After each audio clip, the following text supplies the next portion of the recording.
आज हम करेंगे 8th क्लास की हिस्ट्री का 7th लेसन। बुनकर, लोहा बनाने वाले और फैक्ट्री मालिक।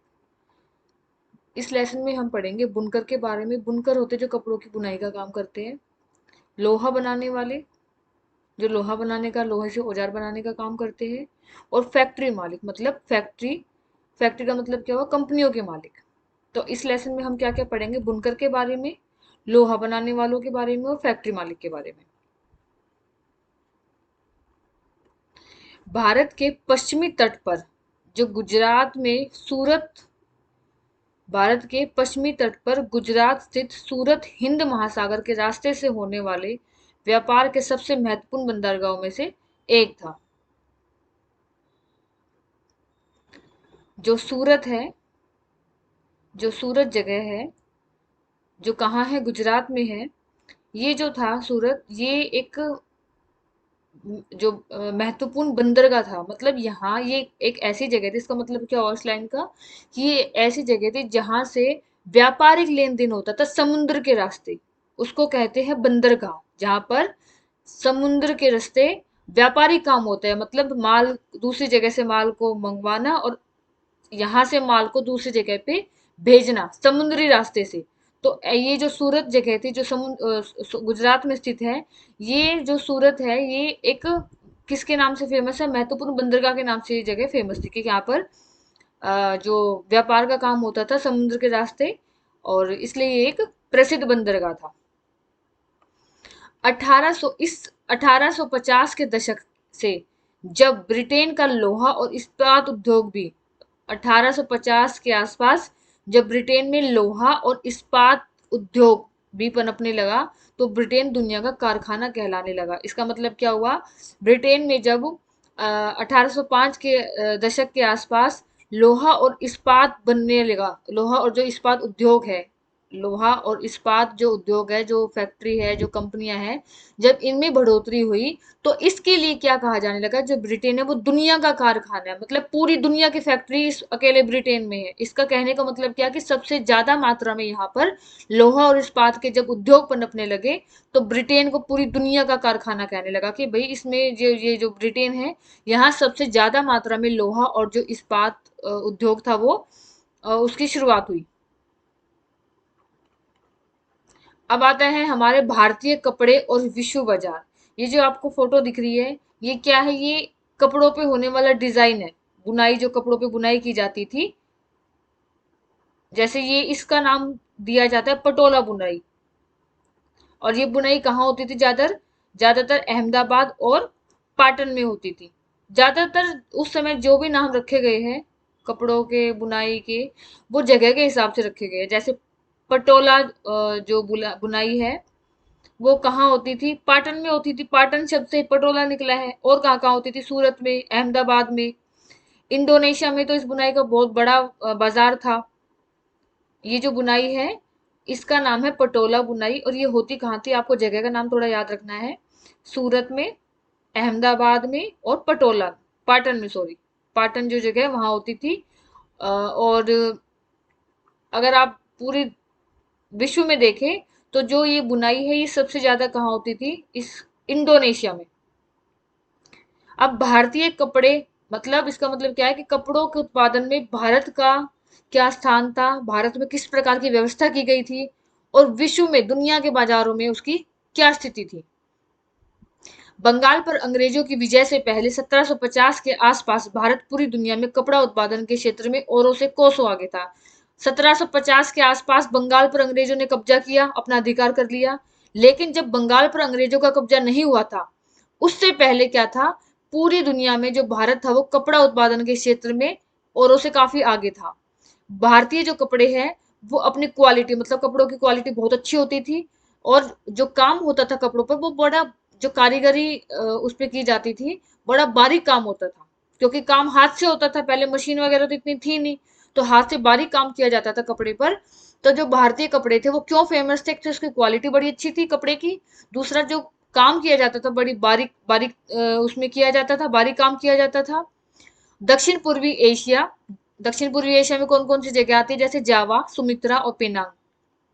तथा पश्चिमी और मध्य एशिया में, मतलब दक्षिण पूर्वी एशिया और पश्चिम और मध्य एशिया में जो था, ये जो कपड़े है, भारतीय कपड़े थे, उनका व्यापार काफी अच्छा था। 16वीं शताब्दी से यूरोप की व्यापारी कंपनियां यूरोप में बेचने के लिए भारतीय कपड़े खरीदने लगी थी, और जो दुनिया भर की कंपनियां हैं, जैसे यूरोप की जो कंपनी, व्यापारी कंपनी है, वो भी भारत से कपड़े खरीदती थी और यूरोप के विभिन्न देशों पे उन कपड़ों को ज्यादा कीमत पे बेचती थी। तो बंगाल, देखिए अंग्रेजों ने बंगाल पर जब अधिकार किया तो वो जो समय था वो 1750 के आसपास था, लेकिन बंगाल पर जब अंग्रेजों का अधिकार नहीं हुआ था, उससे पहले भारतीय कपड़ों की स्थिति क्या थी, तो इसमें क्या बताया कि 1750 से पहले जब बंगाल पर अंग्रेजों ने कब्जा नहीं किया था, तो भारतीय कपड़े दुनिया में बहुत फेमस थे। एक तो क्वालिटी अच्छी थी, दूसरा जो काम किया जाता था कपड़ों पर, बड़ा बारीक काम, महीन काम होता था। और धीरे धीरे क्या हुआ, अ, अ, जो यूरोप है, यूरोप की जो बड़ी बड़ी कंपनियां थी, जो व्यापारी कंपनियां थी, वो भारत से कपड़ा खरीदती थी और यूरोप के विभिन्न देशों पर उन कपड़े को बेचती थी। तो मतलब भारतीय कपड़े की जो डिमांड थी, जो मांग थी, दुनिया में काफी ज्यादा थी। उसके बाद आता है शब्दों में इतिहास छिपा है। किस शब्द का क्या मतलब है, कहां से निकला? जैसे यूरोप के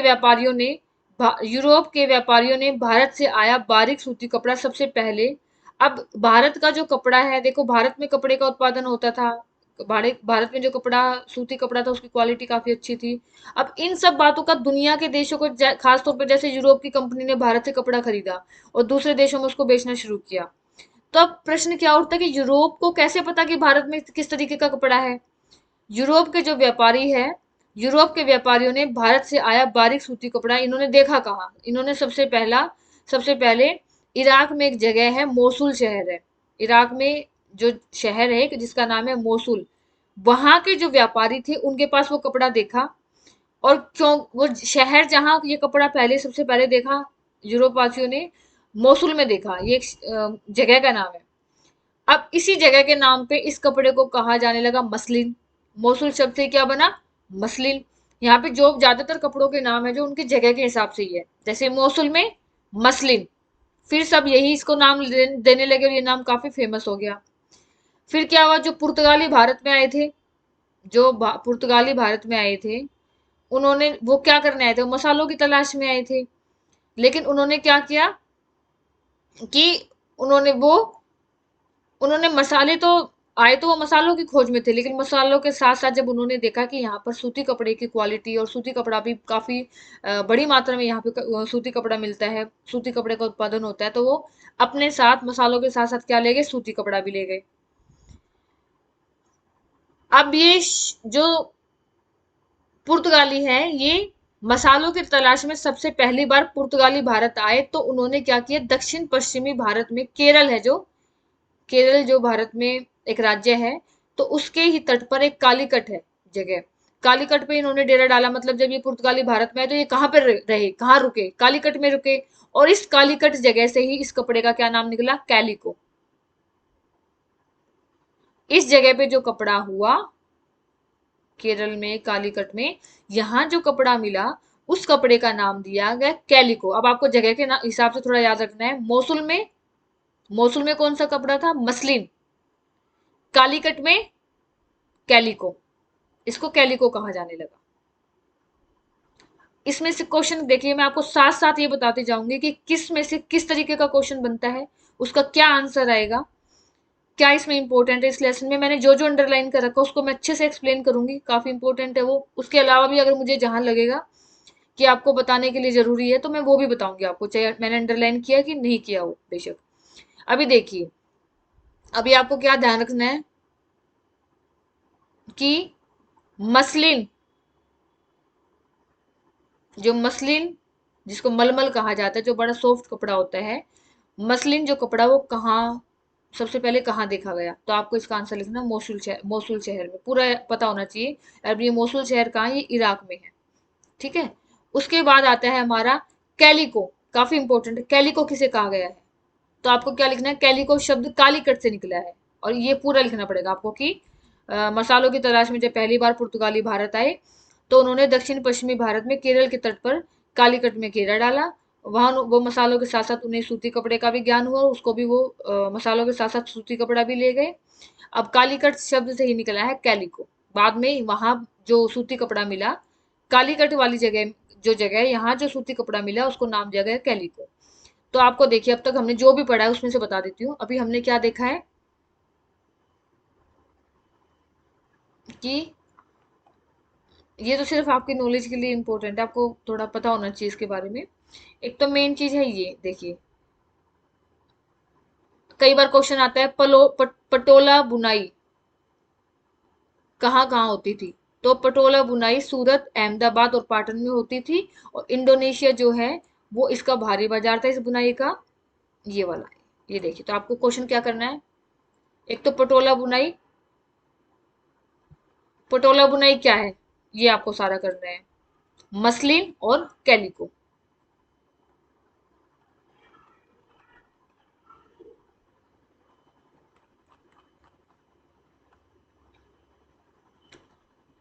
अब और देखते कपड़े की किस्म क्या क्या थी।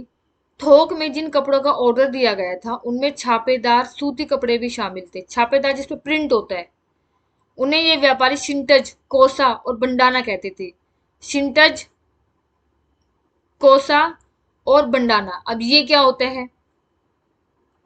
1680 के दशक तक इंग्लैंड और यूरोप में छापेदार भारतीय सूती कपड़े की जबरदस्त मांग पैदा हो गई थी, जिसपे मतलब आकर्षक फूल, पत्तियां, बारीक रेशे, सस्ती कीमत की वजह से भारतीय कपड़े का एक अलग ही रुतबा था। इंग्लैंड के रईस ही नहीं बल्कि खुद महारानी भी भारतीय कपड़ों से बने परिधान पहनती थी।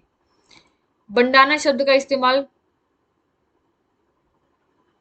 देखिए, 1680 के दशक तक भारतीय कपड़ा, जो सूती कपड़ा भारत में होता था, उसकी काफी डिमांड हो गई थी। इसमें जो शब्द आया है शिंटज, शिंटज क्या है, शिंटज शब्द होता है जब रंगीन फूल, पत्ती, इस तरीके का जब प्रिंट होगा फूल पत्तियों टाइप का, तो उसको हम बोलेंगे शिंटज। क्या बोलेंगे, शिंटज। शिंटज जो शब्द है वो छीट से निकला है, जैसे छीट नहीं लग जाती किसी कपड़े पर, उसी तरीका का प्रिंट, मतलब जब किसी कपड़े पर फूल, रंग बिरंगी सुंदर सुंदर फूल, पतिया, इस तरीके का जब प्रिंट होगा तो उसको बोलेंगे शिंटज। उसके बाद बंडाना क्या होता है, ये सर पे बांधने वाला होता है। सर पे जो मफलर जैसे सिर पर पहनने वाला चटक रंग का छापेदार गुलूबंद के लिए इसका यूज किया जाता है। यह शब्द हिंदी के बांधना से निकला है।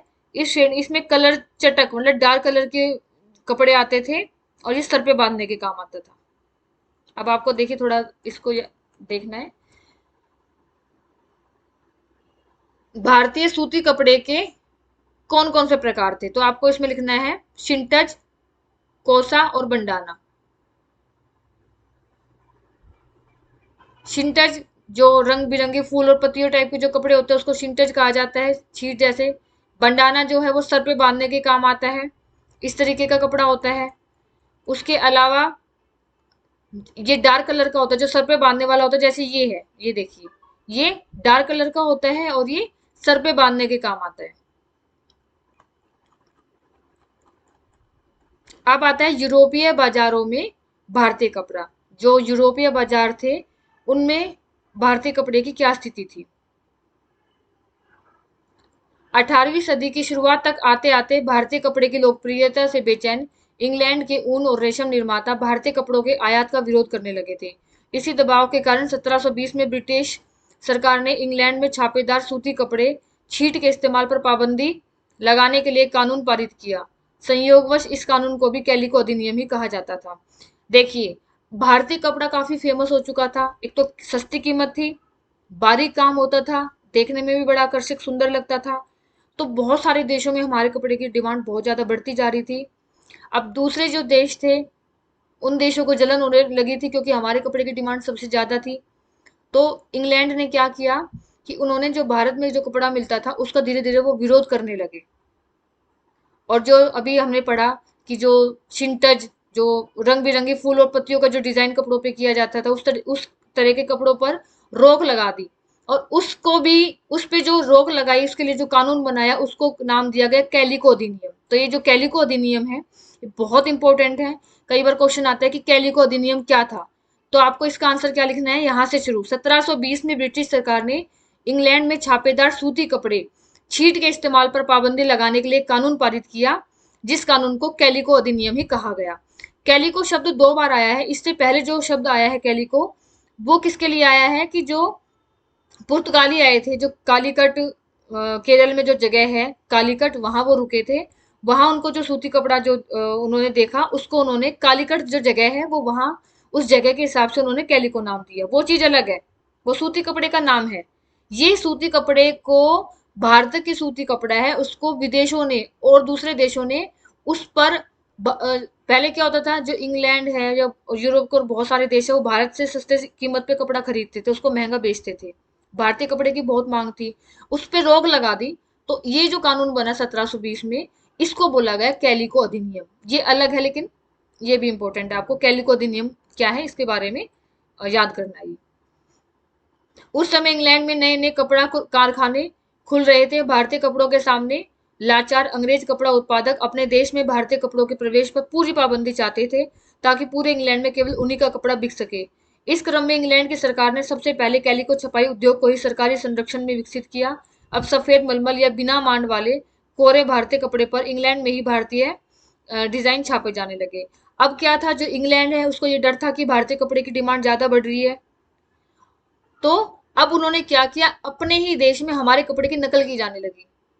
जैसे भारत में कपड़े डिजाइन होते थे, वो इंग्लैंड में डिजाइन किए जाने लगे, जिससे कि उनको भारत से वो कपड़ा नहीं मंगवाना पड़े।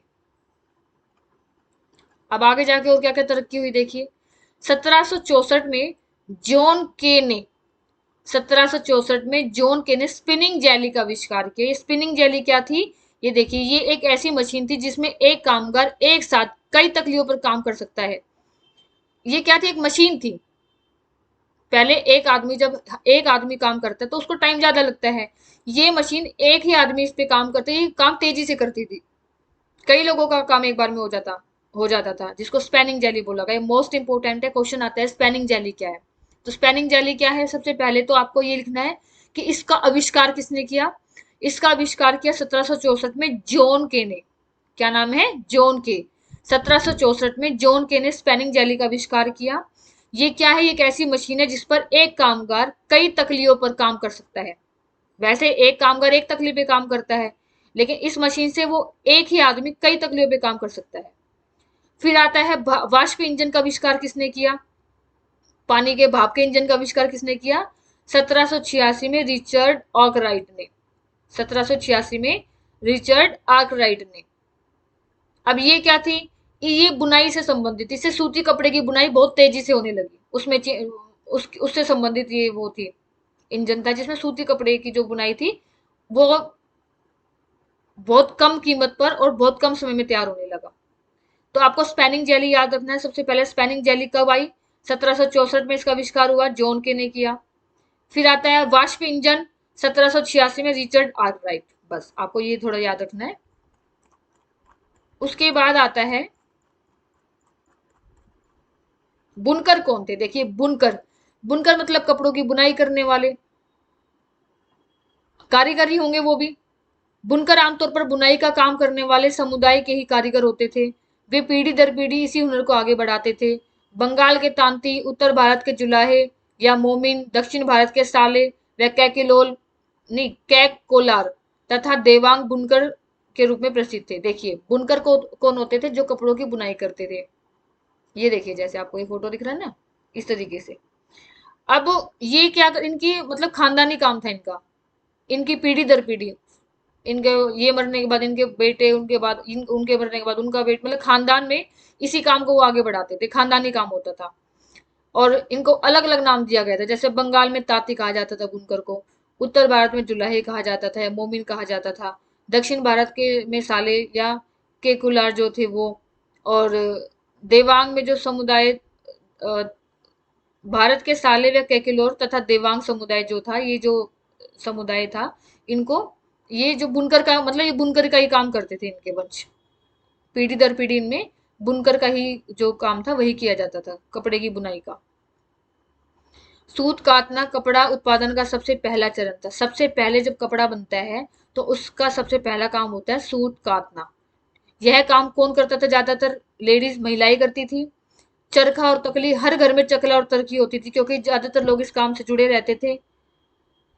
धागे को चरखे पर, जो धागा होता था उसके चरखे पर काट कर तकली पर लपेटा जाता था, और जब कताई पूरी हो जाती थी तो बुनकर इस धागे से कपड़े बुनते थे। पहले सूत काता जाता है, जब सूत काता जाता है तभी कपड़ा बनता है ना। तो जो सूत काटने का काम था वो ज्यादातर लेडीज, महिला करती थी, और ज्यादातर हर घर में चरखा पाया जाता था, तकली होती थी। ज्यादातर समुदाय में बुनाई का काम, जो बुनाई करने का काम है, जो बारीक महीन काम होता है, बुनाई का, देखिए आपको ये याद रखना, सूत काटने का काम करती थी महिलाएं, बुनाई का काम करते थे ज्यादातर पुरुष। रंगीन कपड़ा बनाने के लिए रंगरेज इस धागे को रंग देते थे। जब कलरफुल काम करना होता था तो वो क्या करते थे, उस कपड़े को रंग देते थे, उसमें कलर दे देते थे। छपाईदार कपड़ा बनाने के लिए बुनकरों को चिप्पीगर नामक माहिर कारीगरों की जरूरत होती थी, जो ठप्पे से छपाई करते। ठप्पा होता है, स्टैम्प जैसे होता है ना, उसपे ठप्पा लगा के, उस तरीके का। हथकरघों पर होने वाली बुनाई और उससे जुड़ी व्यवसायों से लाखों भारतीयों की रोजी रोटी चलती थी। मतलब उस समय क्या था, ज्यादातर लोगों का काम ही कपड़े से संबंधित था, क्योंकि यही भारत में सबसे ज्यादा उत्पादन सूती कपड़े का होता था। अब सूती कपड़े के लिए क्या होगा, पहले सूत को काटना पड़ेगा, उसके बाद उसको फिर उससे कपड़ा बनाया जाएगा। कलरफुल बनाना तो उसको रंगने वाले अलग होते थे। इस तरीके से लोगों का अपना काम चलता था। तो आपको क्या ध्यान है, बुनकर कौन थे? अगर ये क्वेश्चन आता है तो आपको पूरा पैराग्राफ लिखना है। कई बार ऐसे भी क्वेश्चन आ जाता है कि सूत काटने वाला काम किन के द्वारा किया जाता था? महिलाओं के द्वारा। बुनकर का काम कौन करते थे? पुरुष। भारतीय कपड़े का पतन मतलब खत्म होना। अब देखिए, इससे पहले हमने पढ़ा कि भारतीय कपड़े की डिमांड दुनिया में कितनी ज्यादा थी, कितना फेमस था। अब धीरे धीरे उसका पतन कैसे हुआ, कैसे वो खत्म हो गया? अब भारतीय कपड़े को यूरोप और अमेरिका के बाजारों में ब्रिटिश उद्योगों में बने कपड़ों से मुकाबला करना पड़ता था। दूसरा, भारत से इंग्लैंड को कपड़े का निर्यात मुश्किल होता जा रहा था, क्योंकि ब्रिटिश सरकार ने भारत से आने वाले कपड़े पर भारी सीमा शुल्क थोप दिए थे। इंग्लैंड में बने सूती कपड़े ने 19वीं सदी की शुरुआत तक भारतीय कपड़े को अफ्रीका, अमेरिका और यूरोप के परंपरागत बाजारों से बाहर कर दिया था। इसकी वजह से हमारे यहाँ के हजारों बुनकर बेरोजगार हो गए, और सबसे बुरी जो मार थी वो बंगाल के बुनकरों पर पड़ी।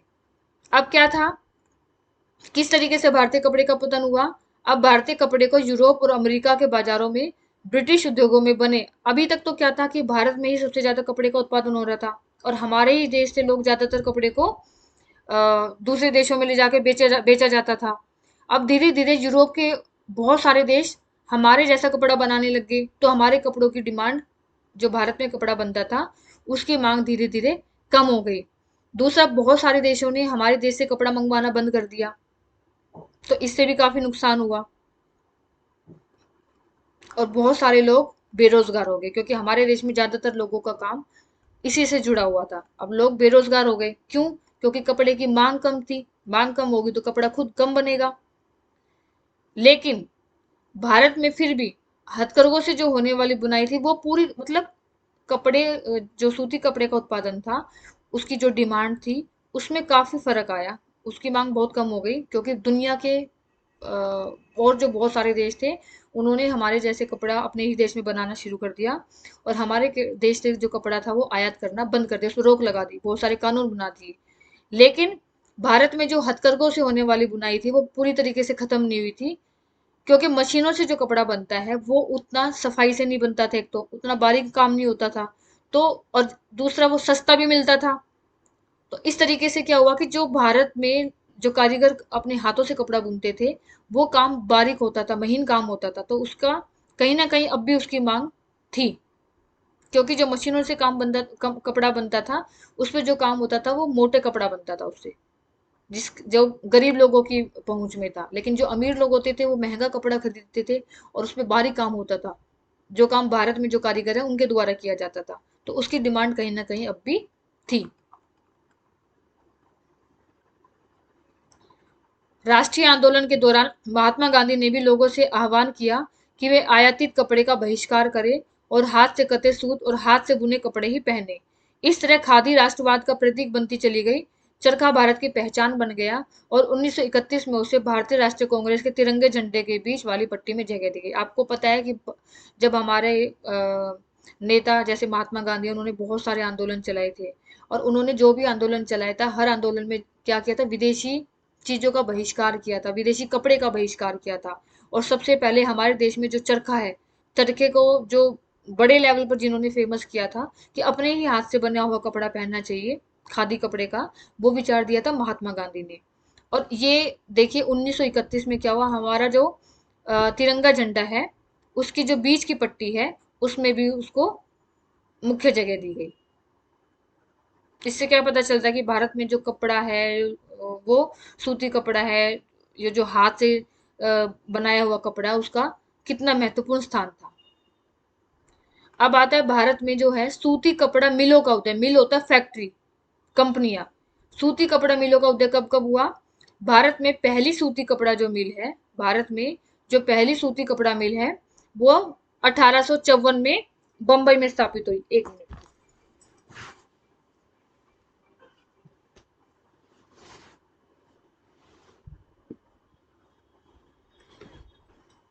भारत में जो पहली सूती कपड़ा मिल है, वो 1854 में बंबई में स्थापित हुई। सबसे पहली जो फैक्ट्री खुली सूती कपड़े की, वो बंबई में स्थापित हुई।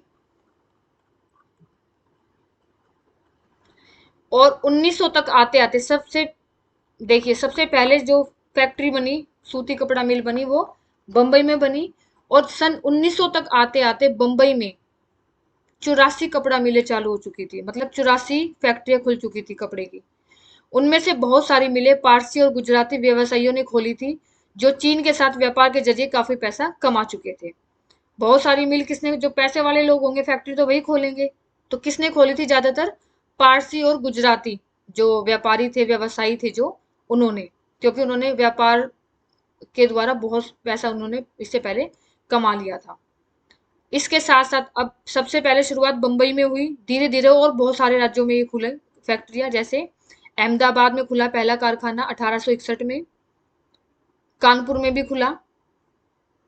इससे क्या हुआ, ज्यादातर लोग अब शहरों की ओर जाने लगे। जहां पर फैक्ट्रियां खुलेगी वहीं लोगों को काम मिलेगा, रोजगार मिलेगा, और वहीं लोगों ने जाना शुरू कर दिया। तो इसमें देखिए क्वेश्चन क्या आता है कई बार, पहली सूती कपड़ा मिल कहाँ स्थापित हुई? तो पहली सूती कपड़ा मिल 1854 में बंबई में स्थापित हुई। उसके बाद अहमदाबाद में पहला कारखाना कब खुला? अहमदाबाद में पहला कारखाना 1861 में खुला। ये आपको देखना है, याद रखना है मतलब। अब आता है टीपू सुल्तान की तलवार और वुटेज स्टील। टीपू सुल्तान का नाम काफी फेमस है, ये देखिए इनकी तलवार देखिए पहले। इस तलवार की खासियत क्या है? ये तलवार आज भी म्यूजियम में रखी गई है। इस तलवार की खासियत क्या है कि इस तलवार, ये तलवार की धार इसकी इतनी पैनी है कि जो सुरक्षा कवच पहना जाता है, सैनिक जो सुरक्षा कवच पहनते हैं, ये उसको भी पार कर देती है, इतनी पैनी धार है इसकी। अब ये बनी किससे, क्यों है इसकी इतनी पैनी धार, क्यों फेमस है टीपू सुल्तान की ये तलवार? ये देखिए, टीपू सुल्तान की जो ये तलवार है, ये वुटर स्टील से बनी है पहली बात तो। अब ये कौन है? ये टीपू सुल्तान, जिन्होंने 1799 तक मैसूर पर, ये क्वेश्चन भी आ सकता है, टीपू सुल्तान ने कहाँ शासन किया था? मैसूर पे किया था 1799 तक। इन्होंने अंग्रेजों के साथ कितनी लड़ाइयां लड़ी? 4 लड़ाइयां लड़ी। और ये जो इसकी तलवार है, ये इंग्लैंड के म्यूजियम में आज भी रखी गई है। इसकी धार इतनी पैनी है कि यह दुश्मन के लोह कवच को भी आसानी से चीर सकती है। अब वो इतनी पैनी क्यों है इसकी धार? क्योंकि इसकी जो तलवार है वो कार्बन की अधिक मात्रा वाली वुटज, एक स्टील है जिसका नाम है, स्टील का नाम है वुटज, इसीलिए स्टील का नाम क्या दिया गया? वुटज स्टील। तो ये जो स्टील है जिसका नाम वुटज बताया गया है, इसमें कार्बन की मात्रा बहुत ज्यादा है, इसी वजह से इसकी धार बहुत पैनी है। टीपू सुल्तान की मृत्यु के बाद 1 साल बाद 1800 में मैसूर की यात्रा करने वाले फ्रांसीसी बुकानन ने इस बात का ब्यौरा दिया। 1799 में इसकी मृत्यु हो गई थी। 1800 में इसकी मृत्यु के 1 साल बाद फ्रांसीसी बुकानन ने इस बात का ब्यौरा दिया कि मैसूर की सैकड़ों प्रगलन भट्टियों में, प्रगलन भट्टियां होती है जहां पर लोहे को पिघलाया जाता है, वहां वुटर स्टील किस तरह बनाया गया। इन भट्टियों में लोहे को काठ कोयले के साथ कैसे बनाया गया? ये जो बूटर स्टील जिससे इसकी तलवार बनी है उसको कैसे बनाया गया, ये कोई मैसूर की यात्रा करने वाला यात्री था फ्रांसिस बुकानन, उन्होंने बताया कि इसको कैसे बनाया जाता था। कि इस भट्टियों में क्या किया जाता था, लोहे को काठ कोयले के साथ मिलाकर मिट्टी की छोटी छोटी हांडी होती थी उनमें रखा जाता था। तापमान को कभी बढ़ाया जाता था, मतलब कभी गर्म किया जा रहा है उसको, कभी थोड़ा ठंडा किया जा रहा है, और इस तरीके से इस्पात की सिल्लियां तैयार करी जाती थी और उसका प्रयोग किया जाता था तलवार बनाने के लिए। तो ये जो वुंटर स्टील बनी है जिससे इनकी तलवार बनी है, उसको कैसे बनाया जाता था, लोहे को काठ की जो कोयला है, काठ कोयला है जो, उसके साथ मिला के बनाया जाता था भट्टियों में। इसी वजह से इसकी जो तलवार है वो काफी आगे से पैनी होती थी। कन्नड़ शब्द उक्कू, तेलुगु शब्द हुक्कू और तमिल व मलयालम शब्द उरुक्कू, यानी स्टील का, ये स्टील के ही नाम है। कन्नड़ में इसको उक्कू कहा जाता है स्टील को, तेलुगु में हुक्कू कहा जाता है, तमिल और मलयालम में इसको उरुक्कू कहा जाता है। अलग अलग नाम इसके दिए गए हैं। अब आता है गांव की उजड़ी भट्टिया। बूटा स्टील उत्पादन के लिए, जो बूटा स्टील है अभी जिसके हमने बात की कि जो टीपू सुल्तान है उनकी तलवार जिससे बनी थी, इसके लिए इसके लिए क्या था, लोहे की परिशोधन की बेहद परिष्कृत तकनीक जरूरी थी। मतलब काफी जो तकनीक थी वो काफी परिष्कृत तकनीक की इसमें जरूरत होती थी। और लोहे को पिघलाना एक सामान्य गतिविधि थी। हर एक जिले में कारीगर होते थे इस चीज काम को करने वाले, जिन जो क्या करते थे, लोहे को पिघला के कारखानों में क्या करते थे, औजार बनाते थे और साधन बनाए जाते थे। और ये जब भट्टी जो चलती है, देखिए जो भट्टी होती है जिसमें लोहे को पिघलाया जाता है उसके लिए ईंटों की जरूरत होती है, और ईंटों के लिए जंगल की जरूरत होगी। लेकिन जंगलों पे अंग्रेजों ने पाबंदी लगा रखी थी। तो हुआ क्या, धीरे धीरे ये जो काम था लोहे के पिघालने का, ये काम धीरे धीरे खत्म होने लगा क्योंकि लकड़ी की आवश्यकता होती थी, लकड़ी पर पाबंदी लगी होती थी। अब लोग गांव में जो जंगल होते थे उनको मनमाने ढंग से प्रयोग नहीं कर सकते थे, इसलिए धीरे धीरे ये जो उद्योग था ये धीरे धीरे ठप हो गया। जब औपनिवेशिक सरकार ने आरक्षित वनों में लोगों के प्रवेश पर पाबंदी लगा दी, तो लोहा बनाने वालों को कोयले के लिए भला लकड़ी कहाँ से मिलती और लोह अयस्क भी कहाँ से। ये देखिए इस पूरे पैराग्राफ में क्या बता रखा आपको कि अब लोहा बनाने के लिए लोहे को पिघलाना होता था, उसके लिए भट्टी की आवश्यकता होती थी, भट्टी में लकड़ी की आवश्यकता होती थी, कोयले की आवश्यकता होती थी। ये सारी चीजें लकड़ी से मिलती है, जंगल से मिलती है। अब जंगलों पर अंग्रेजों ने पाबंदी लगा रखी थी, तो धीरे धीरे ये उद्योग धंधा ठप हो गया। भारत में किस तरीके से लोहा और इस्पात कारखानों का उदय हुआ। अब इसमें एक स्टोरी बताई गई है आपको। सन 1904 की बात है, अप्रैल का महीना था। अमेरिका का एक साइंटिस्ट थे, भूवैज्ञानिक थे, चार्ल्स वेल्ड। 1904 में अप्रैल के महीने में अमेरिकी भूवैज्ञानिक थे चार्ल्स वेल्ड और जमशेदजी टाटा के सबसे बड़े दोराबजी टाटा छत्तीसगढ़ में लो एस के भंडारों की खोजबीन करते, ये मतलब दो लोग थे, ये लो एस की खोज करते हुए घूम रहे थे। उसके बाद इन्होंने बहुत सारा पैसा खर्च किया, बहुत सारा टाइम लगाया, लेकिन इनको कुछ नहीं पता चला। एक दिन क्या हुआ, ये जंगल की तरफ गए, वहां इन्होंने वेल्ड जगह का नाम है, और सॉरी जगह का नाम नहीं है, वेल्ड और जो दोराबजी जो ये दो लोग खोजबीन करने लग रहे थे लोग एस्क की, ये एक छोटे से गांव में गए।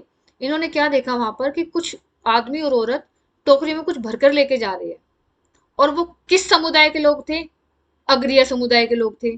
जब इन्होंने पूछा कि भाई तुम क्या लेके आए हो, कहाँ से लेके आए हो, तो उन्होंने क्या किया, पहाड़ की ओर उंगली कर दी।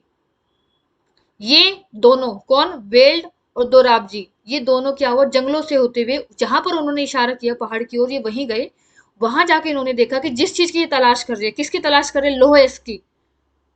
वहां जो पहाड़ियां थी जिसका नाम है रजहारा पहाड़ियां, जो रजहारा पहाड़ियां थी जिनकी ओर उन लोगों ने इशारा किया था, वो जो पहाड़ियां थी वो दुनिया का सबसे ज्यादा जो लो एस्क वो वहीं मिलता था। इन्होंने देखा कि जिसकी वो खोज कर रहे वो वहीं था। लेकिन यहाँ एक परेशानी थी। क्या परेशानी थी, एक तो वहां पे पानी नहीं था, इलाका सूखा था, और जब भी कोई कंपनी चलती है, कोई फैक्ट्री चलानी होती है तो पानी की आवश्यकता होती है।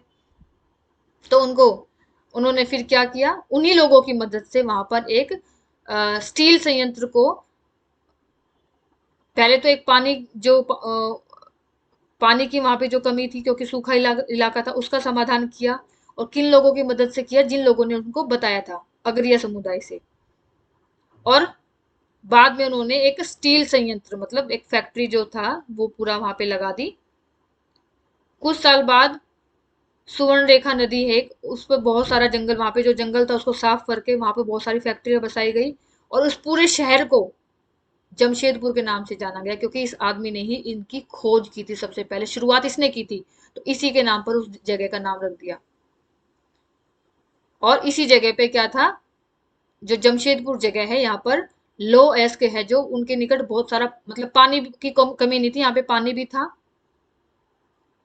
और यहाँ पर स्थापना हुई टिस्को। टिस्को का मतलब क्या है? Tata iron and steel company. इसकी स्थापना हुई कब हुई? 1912 में। तो ये आपको याद रखना, टिस्को की स्थापना कब हुई थी? 1912 में।